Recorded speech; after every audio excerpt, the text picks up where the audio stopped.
Hello hi endowment officers 2025 సీరియస్గా prepare అవుతున్న అభ్యర్థులందరికీ ఈ వీడియో అంకితం.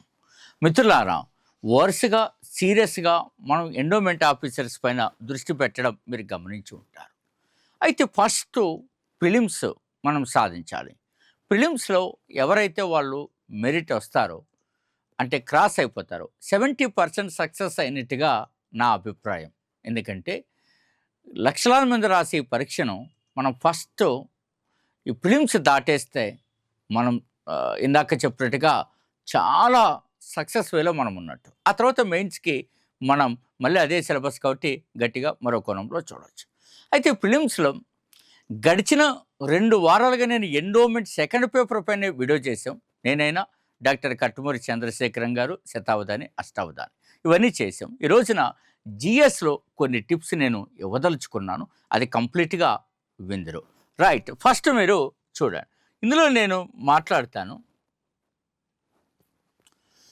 జనరల్ స్టడీస్లో మీరు కానీ చూస్తే 150 మార్కులు ఈ సిలబస్లో మనకు గాన ఉంటే అందులో ఈ జిఎస్ 50 మార్క్స్కు ఉంటుంది, ప్లస్ 100 మార్క్స్కి ఏముంటుంది, ఎండోమెంట్ ఉంటుంది. సరే, ఎండోమెంట్ గురించి రోజు మాట్లాడుతున్నాం కాబట్టి మళ్ళీ దాని గురించి డిస్కస్ చేస్తాం.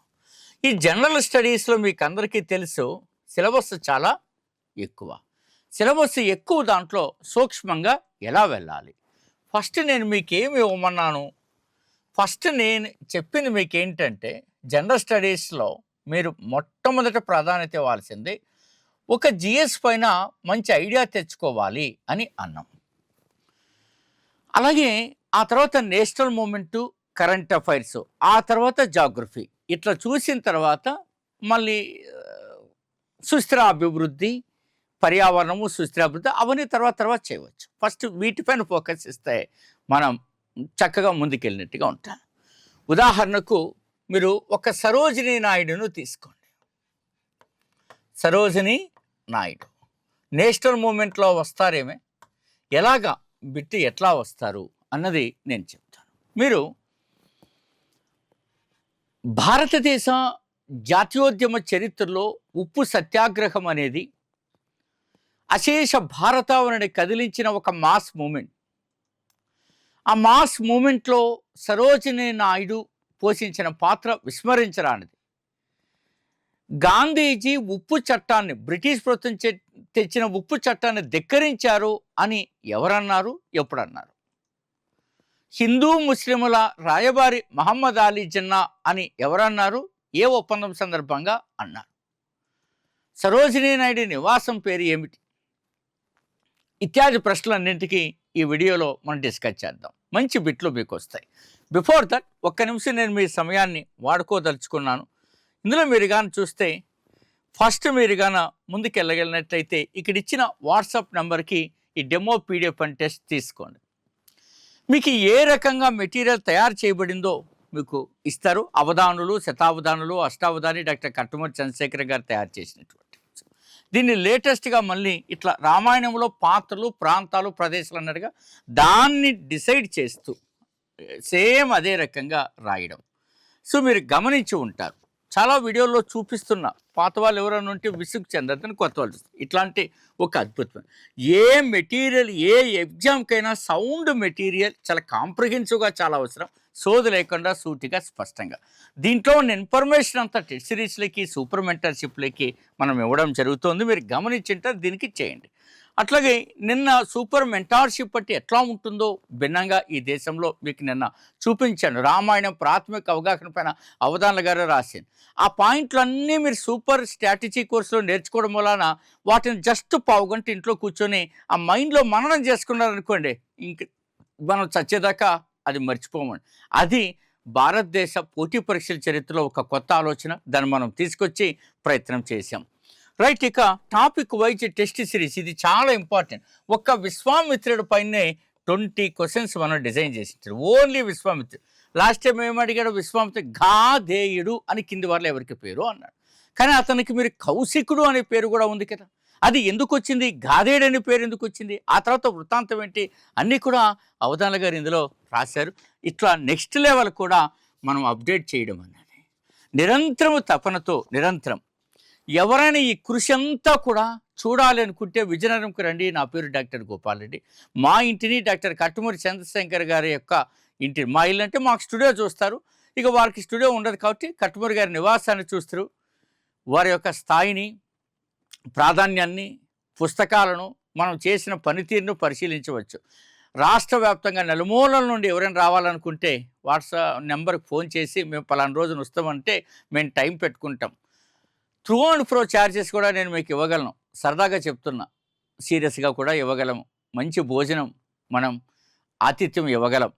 మన యొక్క పుస్తకాలు, ఆ తయారవుతున్న విధానము, మనం సాధించిన ఆ పిహెచ్డి లాంటి డిగ్రీలో అనుభవాన్ని కళ్ళారా చూస్తారు. కానీ ఒక చిన్న మనవి, ఆ చూసిందంతా మీకు ఏ మాట అనిపిస్తే ఆ మాట ఒక వీడియోలో మనం పంచుకుంటారు. మీరందరూ కూడా ఎప్పుడైనా రావచ్చు, చూడవచ్చు. థ్యాంక్ యూ మిత్రులారా. ఇప్పుడు నేను సబ్జెక్ట్లోకి వెళ్తాను. ఇందాక మీరు చూశారు సరోజినీ నాయుడు 1930 ఏప్రిల్ 6న సుమారు 10 గంటలు అయింటుంది. ఆ సుమారు 10 గంటలైన సందర్భంలో అందరూ కూడా మహాత్మా గాంధీ వెంట నడిచారు. నిజానికి ఏప్రిల్ 5 సాయంత్రం నాటికే దండి గ్రామానికి చేరుకున్నారు మహాత్మా గాంధీ వారి యొక్క బృందం. కానీ ఇంకా అవి ఎప్పుడు చేరుకున్నారు, ఆ బిట్లన్నీ అవుట్డేటెడ్, అడగడు ఇంకా ఎన్ని రోజులు, ఎన్ని మైళ్ళు, అవన్నీ సోది అడిగేసాడు 20 సంవత్సరాల క్రితమే. అందుకే అడ్వాన్స్డ్గా ఎప్పుడైతే మహాత్మా గాంధీ కూర్చుని చిన్న గొప్పు తవ్వడం అంటారు, కొన్ని ప్రాంతాల్లో గొయ్యి తవ్వడం అంటారు, చిన్నగా అట్లా చేత్తో అని ఉప్పుని తీసుకుని నేను ఉప్పు చట్టాన్ని ధిక్కరించాను అని మహాత్మా గాంధీ అరుస్తుంటే మా సరోజినీ నాయుడు మొట్టమొదటిసారిగా అన్నారు, మహాత్మా గాంధీ ఉప్పు చట్టాన్ని ధిక్కరించారు అనేటువంటి మాటను అన్నారు.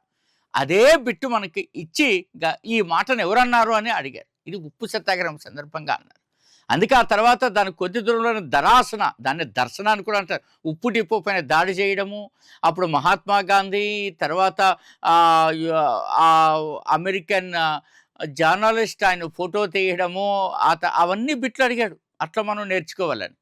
ఇక ఆ పాయింట్ అక్కడికి వస్తే, సెకండ్ సరోజినీ నాయుడు గురించి మీరు డిస్కస్ చేసేటప్పుడు భారతదేశ జాతీయోద్యమ చరిత్రలో 1916 లక్నో ఒప్పందానికి చాలా కీలకమైనటువంటి ప్రాధాన్యత ఉంది. చాలా గొప్ప గొప్ప బిట్లు అడుగుతారు. మీరు లక్నో ఒప్పందం ఏ సంవత్సరంలో జరిగింది, జాతీయ కాంగ్రెస్ అధ్యక్షుడు ఎవరు, మితవాదులు కలిసిపోయారా, I'm not interested this kind of సొల్లు, what my interested is here. ఈ ఒప్పందం సందర్భంగా సరోజినీ నాయుడు హిందూ ముస్లింల రాయబారి మహమ్మద్ అలీ జిన్నా అని అన్నారు. ఇవి 2 బిట్లు. ఏ సందర్భంగా అన్నారు, ఎవరు అన్నారు, సరోజినీ నాయుడు అన్నారు.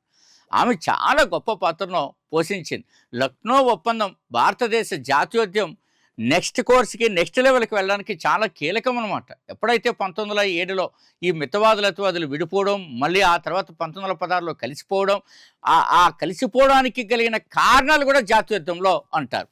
మనం రాసిన ఈ యొక్క జనరల్ స్టడీస్ 28 రాష్ట్రాలు తీసుకుని ప్రతి రాష్ట్రానికి 9 రకాల సబ్జెక్టు కలిపిన దాంట్లో ఈ సబ్జెక్ట్ అంతా ఇచ్చేసి ఉంటాను. ఇది ఒక బ్రహ్మాస్త్రం మిత్రులారా, మీరు ఇందులో పర్ఫెక్ట్గా చదువుకోవచ్చు. చూడండి, ఈ పుస్తకం ఎవరి దగ్గర ఉంటే PDF 1 page number 7, page number 6 and 7లో రాశారు. చూసారా, మొదటి మహిళా గవర్నర్ సరోజినీ నాయుడు అని.